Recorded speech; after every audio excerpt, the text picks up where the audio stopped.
ओम शांति। आज 9 नवंबर 2023 की मुरली में वो शिव क्षमा हम बच्चों की महफिल में आया है और विशेष आत्मिक स्थिति पे अटेंशन खिंचवाते और शरीरी अवस्था की ड्रिल करवाते शिव बाबा धर्मराज स्वरूप भी दिखाते। तो इक्वेशंस के माध्यम से हम मुरली को रिवाइज करेंगे। खुशी के पॉइंट्स बाबा ने हमें दिए, तो स्मृति में रख खुशी में रहना है कि हम बच्चे ही हैं जो ये जानते हैं कि हम बेहद के माता पिता की संतान हैं। मनुष्य सृष्टि स्वर्ग का जो रचयिता है, जो हम सभी आत्माओं का पिता है, उसे हम जानते हैं। तो नशा रहे, हमें ही ज्ञान मिला है और किसी को ऐसा ज्ञान नहीं। सन्यासी भल योग लगाते हैं पर वो बाप के पास नहीं जा सकते। हम ही हैं जो उसे याद कर सकते यथार्थ।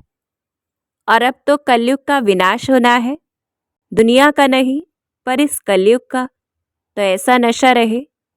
और ये बातें और किसी की बुद्धि में नहीं है कि सृष्टि का चक्र कैसे फिरता है और वो माता पिता पारलौकिक बाप कौन है, हम ही जानते। अभी 3 पैर पृथ्वी के भी नहीं मिलते और भविष्य में हम सारे विश्व के मालिक बन जाते। तो नशा रहे कि क्या प्राप्त होने वाला है। और अभी हम जो भी कुछ करते 21 जन्मों के लिए प्रारब्ध पाते, स्वर्ग में हमें एवजा मिलता। दुनिया वाले जो कुछ करते अल्पकाल के लिए और एवजा भी नरक में मिलता। तो कितना रात दिन का फर्क है। तो हमें नशे में रहना है और देखना है उस सत्युग को जहाँ कोई विष या विकार नहीं है, क्षीर सागर है, संपूर्ण निर्विकारी दुनिया है। हम भारतवासी सबसे ज़्यादा सतो प्रधान हैं। तो देखें उस दुनिया को और ज्ञान को धारण करना है फिर, क्योंकि हम बहुत सिकिलदे बच्चे हैं तो मुरली ज़रूर सुननी है। जैसे बांधेली गोपिकाएं सुनती हैं बहुत खुशी से, क्योंकि यही श्रीमत है। तो हर बात में कदम कदम में सावधानी से श्रीमत पर चलेंगे तो बेड़ा पार होगा। और आधार क्या है श्रीमत पर चलने का? देही अभिमानी। जितना देही अभिमानी होंगे, निरंतर याद का हम अभ्यास करेंगे तो हर श्रीमत का पालन कर सकेंगे। बुद्धि में रहेगा कि मैं तो आत्मा हूँ और शिव बाबा तो ज्ञान के सागर हैं। तो उस सागर की राय पर चलना है। यही श्रीमत हमें राइट रॉन्ग की बुद्धि देती। और अगर फिर भी कहीं मूंझते हैं, कंफ्यूज होते हैं, तो बाबा से पूछना है। तार के द्वारा, चिट्ठी के द्वारा, फ़ोन के द्वारा, विशेष सवेरे। अर्थात जितना याद की लाइन क्लियर होगी तो बाबा हमें मैसेज देगा। पूरा पुरुषार्थ करना है वर्षा लेने का, तभी हम पारस बुद्धि बनेंगे जितना ऐसे श्रीमत पर चलेंगे। और श्रीमत से ही माया से बचाव होगा, श्रेष्ठ पद मिलेगा। हम बच्चों को नयनों पर बिठाकर बड़े आराम से शिव बाबा वापस ले जाएंगे। तो आधार है देही अभिमानी। फिर अगर देह अभिमान में रहते तो बाप को भी अपनी मत देने लगते, श्रीमत पर भी नहीं चलते, दुख में फंसने की तैयारी करते, फारकती देने का पुरुषार्थ करते, बाप को याद ही नहीं करते।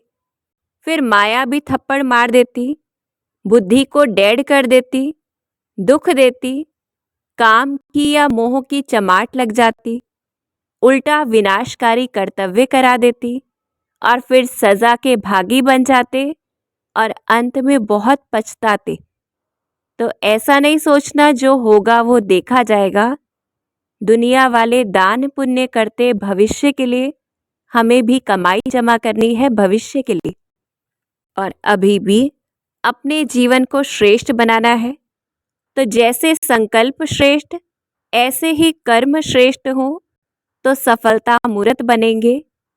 जो हमने संकल्पों के द्वारा अनेक वायदे बाबा से किए, चाहे मन से, बोल से या लिखकर, तो उन्हें स्मृति में रखना है, चेक करना है कितने वायदे हमने किए और कितने निभाए। जितना बैलेंस होगा तो वरदाता बाप से हमें ब्लेसिंग मिलेगी। तो ऐसे युक्ति रचनी है, बाबा से वायदे करने भी हैं तो निभाने भी हैं। फिर अगर कोई भूले होती है तो पुरुषार्थ करना है। तो कैसे याद करना है उसे? वैराग्य रहे इस कलयुगी दुनिया से कि ये विषय सागर है, रावण का राज्य है, अज्ञान सागर है।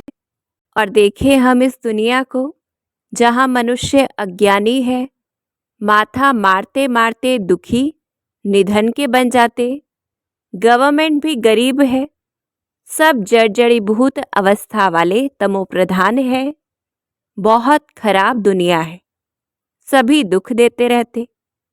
तो ऐसे इस दुनिया से वैराग्य रखना है जहाँ हमने बहुत दुख उठाए हैं। अब बाप को याद करना है और याद के लिए पहला आधार ही है आत्मिक स्मृति, आत्मिक स्थिति।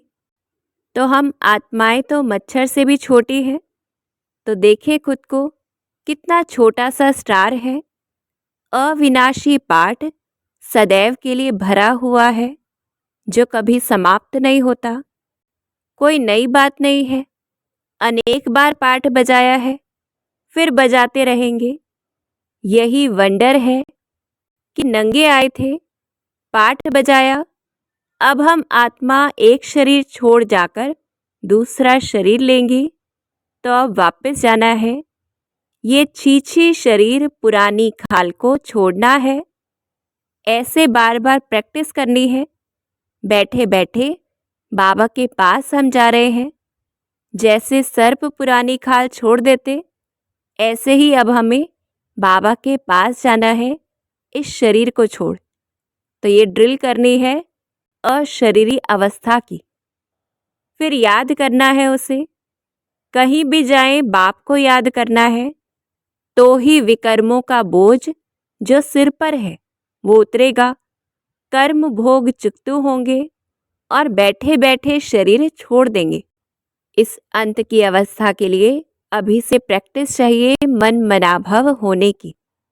तो कैसा है बाबा, ऐसे हम उसे याद करें और देखें उसे जो मन बुद्धि सहित चैतन्य है, नॉलेजफुल है, आत्मा के समान ही स्टार है।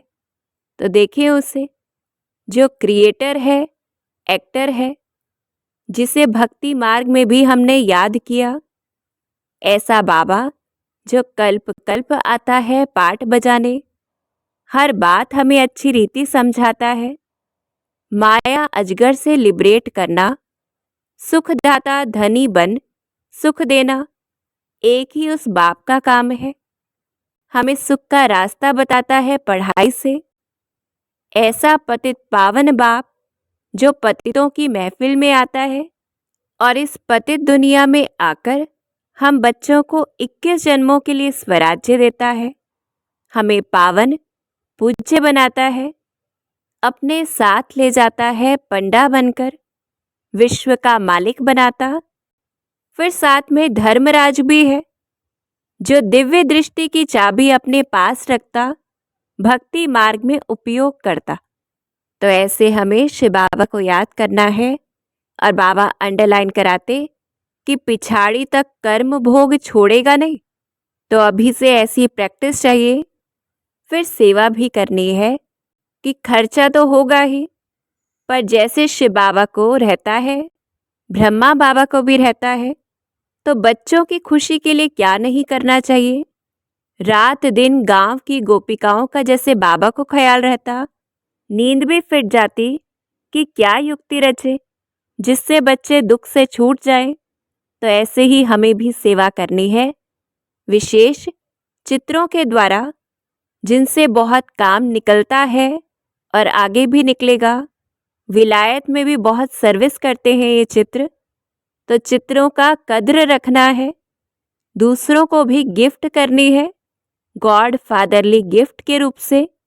तो जब आफत आएगी तो आवाज़ निकलेगा और समझेंगे कि ये गिफ्ट हमको मिले थे। तो हम बच्चों पर किसी भी प्रकार का उल्हाना ना आए, बाबा युक्ति बता रहे हैं। फिर क्या बताना है?